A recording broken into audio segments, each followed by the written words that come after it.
Arrestation du cyberactiviste Apuchu. Une farce ridicule.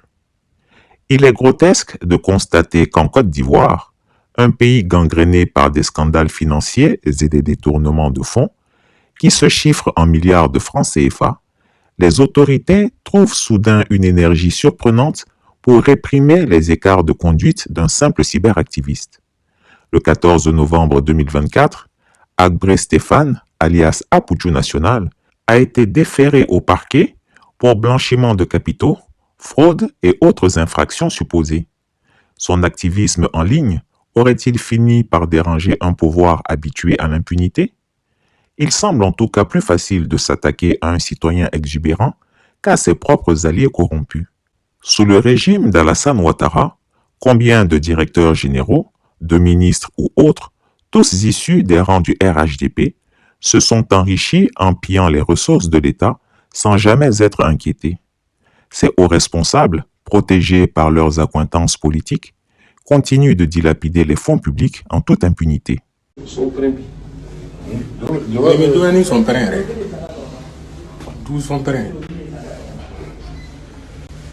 Pourtant, lorsque la voix d'un dissident s'élève pour dénoncer ces abus, la machine judiciaire, habituellement lente et inefficace, se met subitement en branle avec une rigueur suspecte. Je vous fais lecture du communiqué du procureur de la République. Ministère de la Justice et des Droits de l'Homme, Cour d'appel d'Abidjan, pôle pénal économique et financier, parquet. Communiqué du procureur de la République. Ce jour, 14 novembre 2024, Agbré Stéphane, alias Apuchu National, Fofana Abdoulaye, Akobe Léonel, alias Léonel PCS, Dofo Aristide et Sidibé Kader ont été déférés au parquet près le pôle pénal économique et financier. Une information judiciaire a été ouverte à leur encontre avec mandat de dépôt pour des faits d'infraction à la réglementation des relations financières extérieures des États, de blanchiment de capitaux, de prise de paris illicites sur les réseaux de communication électronique et de transfert d'argent dans le cadre de jeux d'argent illicites sur les réseaux de communication électronique. Ces faits sont prévus et punis par les articles 4, 5, 6, 9, 14, 21, 23, 25, 26, 28 de la loi numéro 2014-134 du 24 mars 2014 sur le contentieux des infractions à la réglementation des relations financières extérieures des États membres de l'UEMOA.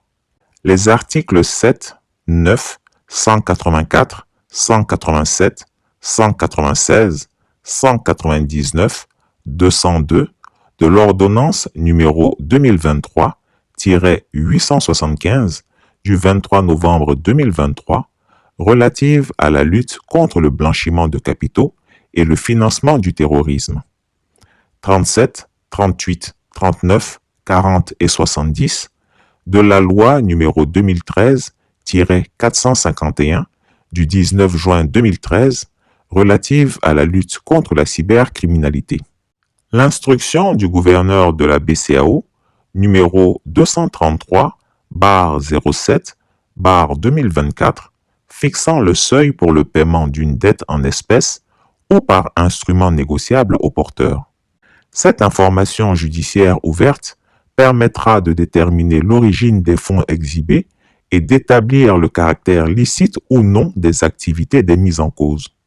Fait à Abidjan, le 14 novembre 2024. Le procureur de la République, signé Madame Kamagaté, épouse Amouata Nina Claude Michel, procureur de la République, près le pôle pénal économique et financier. Pourquoi le dictateur des lagunes refuse-t-il d'agir contre ses propres collaborateurs, véritables prédateurs des finances publiques? Pourquoi les véritables voleurs de la nation, ceux qui appauvrissent chaque jour davantage les Ivoiriens, restent-ils intouchables? Pendant ce temps, la répression s'abat sur les petites gens et les voix dissidentes sont étouffées. Cette affaire d'arrestation d'Apuchu est une mascarade.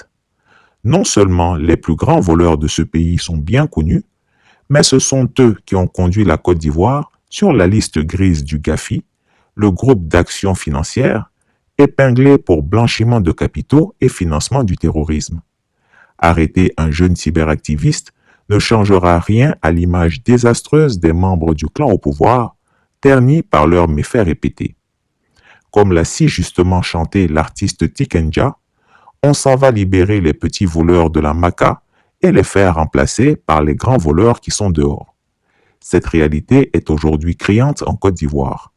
Les prévaricateurs en col blanc, les voleurs à grande échelle, les corrompus aux commandes du pays, continuent de piller la nation en toute liberté, tandis que les petites gens payent à leur place. Les procureurs, les avocats, c'est que l'observateur, lui, arrivé là-bas, il a refusé. Les avocats ivoiriens, ils sont très nerveux à ce moment-là. Ici, en Côte d'Ivoire, ça ne marche plus et ça ne marche pas. Donc, du coup, l'observateur, il arrive, il commence à crier.